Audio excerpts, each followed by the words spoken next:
Hey guys, we're with the Encyclopedia of the Ancient World, and today we're going to be talking about early Egypt.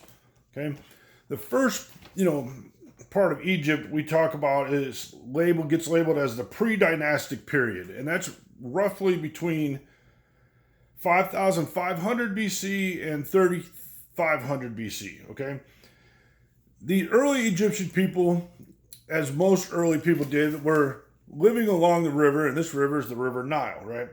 And one of the important factors of this river is it starts in the south and flows north, okay? And these people were farming along the Nile, and eventually, as they're farming and growing together and doing different things, two main groups of villages occur. And these are what's called Upper Egypt. And remember, this is based on the river. So Upper Egypt is in the south, and Lower Egypt is in the north. It sounds backwards, but it's based on the river, so that's important to make sure you remember, okay? Eventually, and gradually, these two become two kingdoms. These two villages and things become two kingdoms, the Upper Egypt and Lower Egypt, okay? This is where, in this early pre-dynastic time period, that writing begins. The hieroglyphs written in pictures that we talk about, these are all things that we know started then. And we know this because of some carvings that were found in Abydos. Okay, this may be some writing that was used as the earliest anywhere else. Okay, and we found those just recently and are tracking those and seeing those. So, because there was two kingdoms, there was two crowns that we wound up in Egypt. Okay, the kings of Upper and Lower Egypt had separate crowns. They also had separate gods. As we continue to talk about, most of these places had multiple gods, and each place has their own major god. So they had separate crowns and separate gods. The southern king, the king of Upper Egypt, was Nekhmet. That was the god of them. It was the vulture goddess who guarded the king. And they had a tall white crown for Upper Egypt. The northern kings of Lower Egypt, the cobra goddess guarded the king, and that was Wajet. And they had a red crown. And so all that occurs before there was any true unified Egypt. Then we have what's called the Archaic period. And this is the first time that the kingdoms are ever united, and that's roughly around 3100 BC. What happened was Upper Egypt defeats Lower Egypt, okay? And this is, we believe, the King Menes at the time. And this was the very beginning period of the dynasty period. And we have the first and second dynasties during this time. And that lasts about 400 years. The capital was in Memphis, which is at the bottom of the Nile Delta, and became a huge, great city. The city god for Memphis was Ptah. They also is where they started some of their funeral customs and things. Rectangular mastabas were starting to be built by these first and second pharaohs, and they had a burial plans for all the royals and nobles. After this archaic period, we have what's known as the Old Kingdom. The Old Kingdom begins somewhere around 2650 BC and the very start of the Third Dynasty. It lasts approximately 500 years. Excuse me. This is one of the most amazing periods in Egyptian history, okay? This is just where we think of Egypt. Most of it comes from this Old Kingdom period, okay? There was massive monuments being built, massive construction going on during this whole entire Old Kingdom. This is where we get the pyramids, the sphinxes, all these wonderful statues and things. The first person ever to build a pyramid, and not a true pyramid, it was called a step pyramid, was Djoser, okay, Djoser. He was the second king of the Third Dynasty, and he built the step pyramid. And when I say he built it, he commissioned it, okay? Who actually built it was a man named Imhotep. He was a great architect. He was a priest, a doctor, and an astronomer. He was a hugely important person. He was a very wise advisor. And eventually, he becomes revered as a god. The next pharaoh is Seneferu. He was the first king of the 4th dynasty, and he built 3 different pyramids at Dashur, okay? And I think this is the point where he's experimenting with some pyramid designs and some other things are going on. And the first one is a medium pyramid, which was a step pyramid again, okay?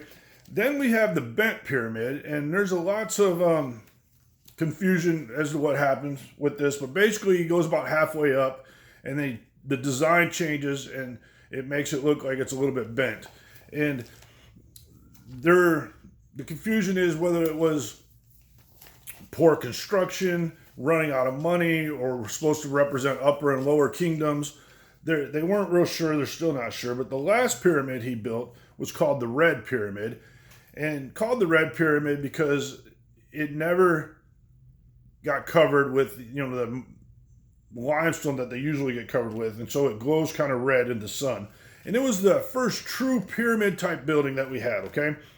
Then after him we have 3 pharaohs that give us the iconic pyramids that we normally think of outside of Cairo, okay? The ones that everybody wants to see. You get pictures of pyramids from Egypt, these are probably the ones. The first one is Khufu.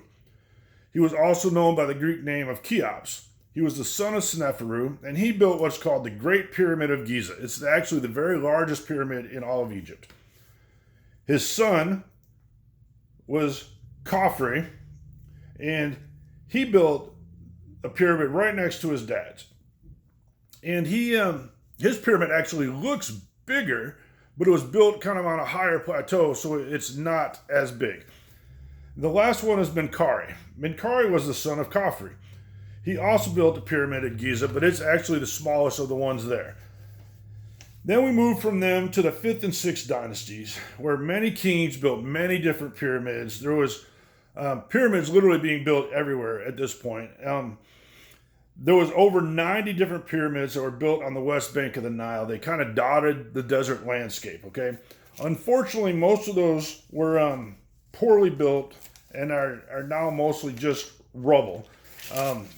In your other lessons, we talk about the shoddy pyramids, and that's what all of these are, okay? They weren't built well, and they haven't lasted over time.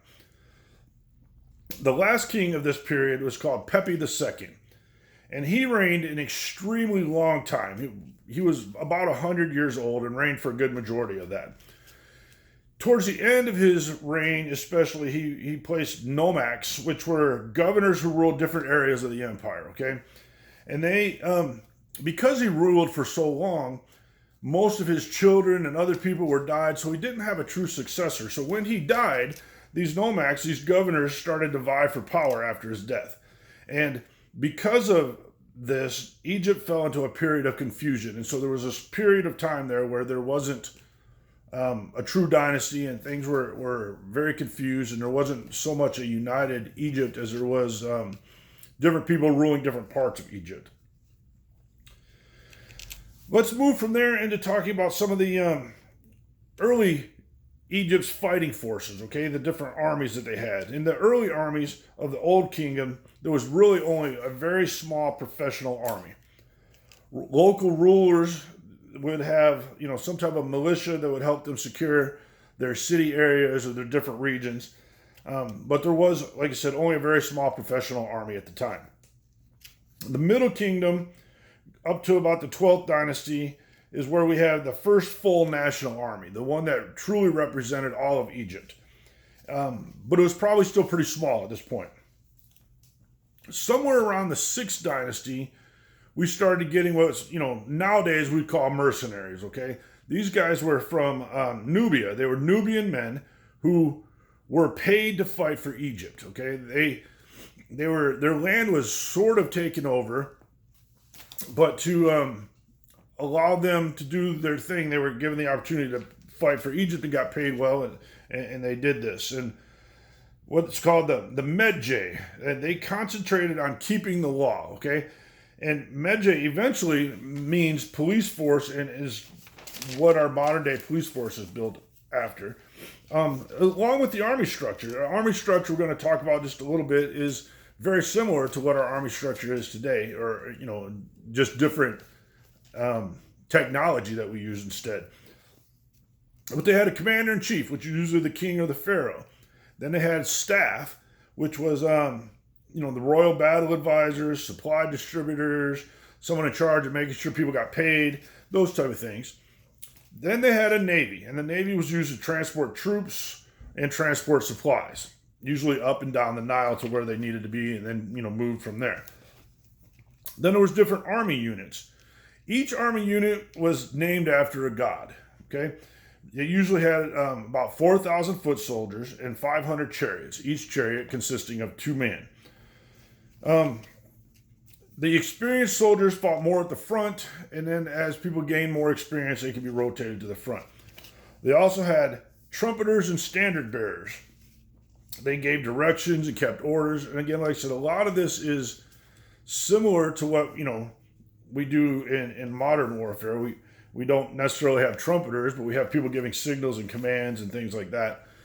So that kind of gives you a rough idea of early Egypt. It's, like I said, doesn't go into tons of detail. It's just kind of an overview with the encyclopedia, and that's where we're at. So that's the early Egypt. Thanks.